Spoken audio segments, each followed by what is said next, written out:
आजकल देश में युवा इतना आत्मनिर्भर हो गया है कि नौकरी मिलने की उम्मीद छोड़कर सीधे मीम बनाने, रील बनाने और प्रतियोगी परीक्षाओं की तारीख याद करने का विशेषज्ञ बन चुका है। अरे बाप रे! सरकार परीक्षा का फॉर्म निकालती है, युवा फीस भरता है, तैयारी करता है, एडमिट कार्ड डाउनलोड करता है, परीक्षा देता है और फिर पता चलता है कि पेपर तो परीक्षा से पहले ही व्हाट्सएप यूनिवर्सिटी से पास हो चुका है।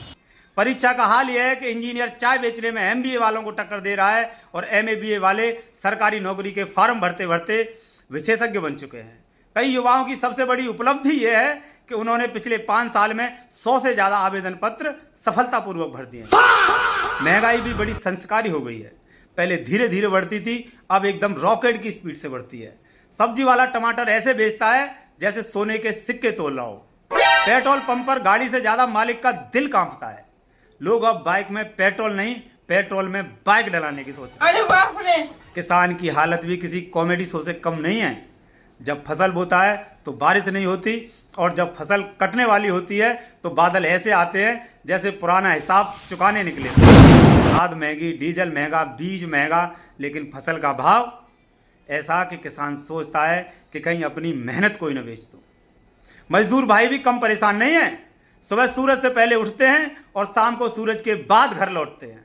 मेहनत इतनी करते हैं कि अगर मेहनत से अमीरी आती तो सबसे अमीर आदमी कोई मजदूरी होता। लेकिन उनकी जेब देखकर लगता है कि मेहनत और दौलत का रिश्ता आजकल टूट चुका है। पेपर लीक कराने वालों की भी प्रतिभा भी अद्भुत है। देश में कई युवा परीक्षा हाल में प्रश्न पत्र पहली बार देखते हैं, जबकि कुछ लोग उसे परीक्षा से पहले ही हल करके रख चुके होते हैं। लगता है कि पेपर लीक कराने वालों के लिए भी कोई राष्ट्रीय प्रतिभा सम्मान शुरू होना चाहिए। देश का युवा आजकल 2 चीजों में सबसे ज्यादा एक्सपर्ट है। एक रिजल्ट का इंतजार करना और दूसरा रद्द होने की खबर सुनकर फिर से किताब खोलना। इतना धैर्य तो ऋषि मुनियों में भी नहीं रहा होगा। फिर भी देश का युवा हार नहीं मानता।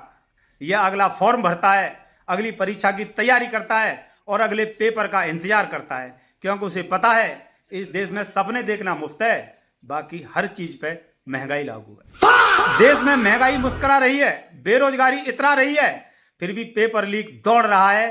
किसान मौसम से लड़ रहा है, मजदूर महंगाई से जूझ रहा है और युवा उम्मीद के सहारे जिंदा है। लेकिन अच्छी बात यह है कि जनता अभी भी हंस रही है, क्योंकि रोने पर भी जीएसटी लग जाए इसका भरोसा नहीं।